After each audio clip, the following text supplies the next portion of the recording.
On considère qu'un tiers de la production mondiale alimentaire est jetée du champ à l'assiette.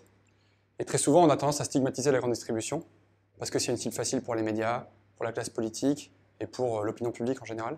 Or, les chiffres de l'ADEME, qui font un peu référence en la matière, tentent à prouver que la grande distribution représente seulement 5 à 7% du gaspillage en France, gaspillage alimentaire. Et il faut savoir que le gros du gaspillage, il est chez le consommateur final, donc chez vous et moi, quand on part en week-end et qu'on laisse le frigo plein d'aliments, quand on part en vacances, etc. Donc le gros du travail, il est à faire sur le consommateur. Et la grande distribution, c'est plus une cible politique et exemplaire. Cela étant, nous, on travaille avec eux maintenant depuis à peu près 48 mois. Et on se rend compte qu'effectivement, il y a pas mal de boulot quand même.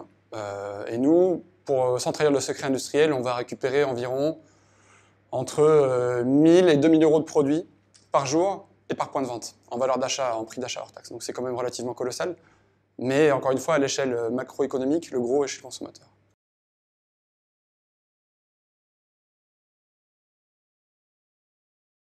Un certain nombre d'outils s'offrent à nous. Le premier outil, effectivement, l'outil numérique, il est venu nous aider considérablement dans notre capacité à passer nos commandes de façon optimale, en intégrant la saisonnalité, en intégrant la météo, en intégrant toutes sortes de paramètres que l'on peut aujourd'hui parfaitement intégrer dans nos outils. Et nos commandes sont devenues plutôt très très fines. Pour autant, il y a toujours de la casse que l'on a naturellement sur les produits dits traditionnels, les produits qui sont tripotés, les produits qui sont abîmés, qui ont été tachés, tapés. On va passer notamment aux fruits et légumes. Pour ma part, dans mon point de vente, j'ai aujourd'hui une cuisine. Cette cuisine me permet de réaliser des soupes, me permet de réaliser un certain nombre de produits transformés à base de fruits et légumes. Et puis on a un accord avec un agriculteur qui vient chercher tous les jours des fruits et des légumes pour aujourd'hui donner à manger à ses bêtes.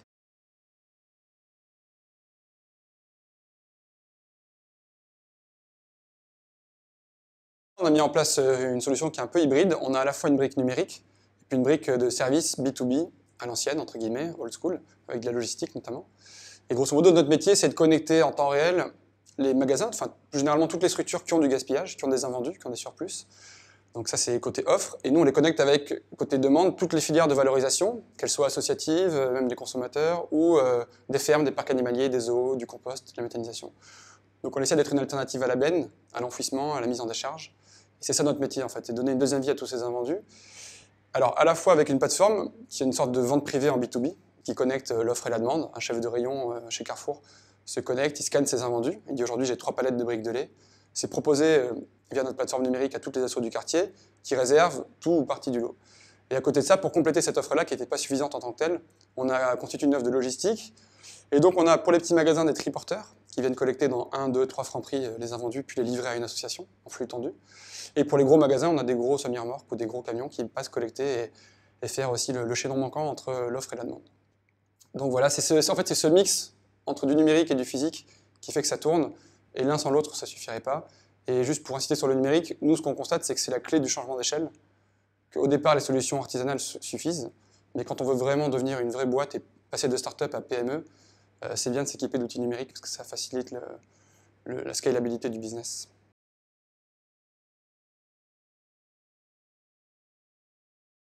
Je dirais qu'il y a à la fois cette problématique de gaspillage, on en a parlé, et puis on a la problématique consommateur. Un exemple tout simple, si demain je veux vendre une palette d'ananas, la palette d'ananas, je vais mettre 10 jours à la vendre. Si j'épluche les ananas et je les mets dans une boîte en plastique, je mets une journée à vendre la palette. Donc aujourd'hui, il y a une volonté aussi du client d'avoir un produit qui est avec du service, un produit abouti, etc. Mais là, je ne gère plus du gaspillage, je gère de l'emballage. Et ce n'est pas forcément la meilleure des idées. Pareil, quand aujourd'hui je vais éviter le gaspillage, je vais retraiter le produit en faisant de la cuisine, je vais générer de l'emballage, puisqu'à un moment donné, le client il veut que son produit soit plus ou moins cuisiné, plus ou moins sous vide, etc. Donc ça, c'est une problématique aujourd'hui sur laquelle on est en train d'essayer de travailler, parce que je pense qu'il y a des options peut-être pour arriver à consigner des emballages, enfin à faire des choses un petit peu différentes. Ensuite, pour ce qui est du produit, on va dire plus classique, le yaourt qui périme, etc. 2-3 choses. On pourrait s'interroger aujourd'hui sur les dates de consommation. Un produit qui va à la Martinique ou à la Guadeloupe à 15 jours de plus que quand il reste en France. Alors, soit le Martiniquais est plus résistant que nous au produit, soit on peut penser que les dates sont juste à un moment donné liées à une rotation produit, on peut s'interroger. On peut s'interroger aujourd'hui sur toutes sortes de dates, sur les dates qu'on peut mettre sur un paquet de pâtes, qui sont quand même relativement courtes par rapport à la réalité du produit. Et là, on voit bien qu'il y a des lobbies qui doivent exister et qui poussent certainement là-dessus.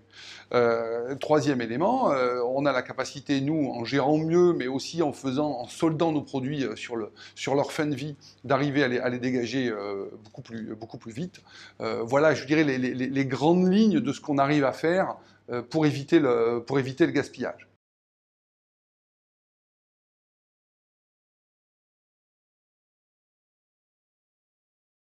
Si demain je veux être optimal, on va reprendre l'exemple des pâtes, il faudrait que je vous les vende en vrac. Si je les vends en vrac, il n'y a plus la marque dessus, je ne suis pas sûr que l'industriel ait forcément plus envie d'avoir la marque. Et on s'aperçoit d'ailleurs que quand on veut essayer de trouver du produit sans marque aujourd'hui, et qui n'est pas bio, parce que sur le bio, il n'y a pas de souci pour trouver du vrac, c'est extrêmement difficile parce que l'industriel n'a pas du tout envie de voir sa marque disparaître. Donc ça, c'est une problématique. Ensuite, on a aujourd'hui une consommation très liée à tout ce qui est snacking, à tout ce qui est suremballage, etc. Et on peut se demander à chaque fois si ça paraît bien raisonnable. Après, il y a notre capacité aussi à retraiter les produits. Qui n'a pas mangé le hachis parmentier du vendredi à la cantine? Aujourd'hui, malheureusement, moi j'avais lu pas mal de choses sur le gaspillage à la maison. C'est beaucoup des fins de repas, c'est beaucoup du trop préparé qui part à la poubelle et qui n'est pas retraité et malheureusement qui disparaît comme ça. Donc je crois que c'est plutôt toute la chaîne qu'il faut qu'on arrive à retravailler. C'est une sensibilisation de tous. La grande distribution en premier, on est là, mais il y a tout le monde à mettre en œuvre.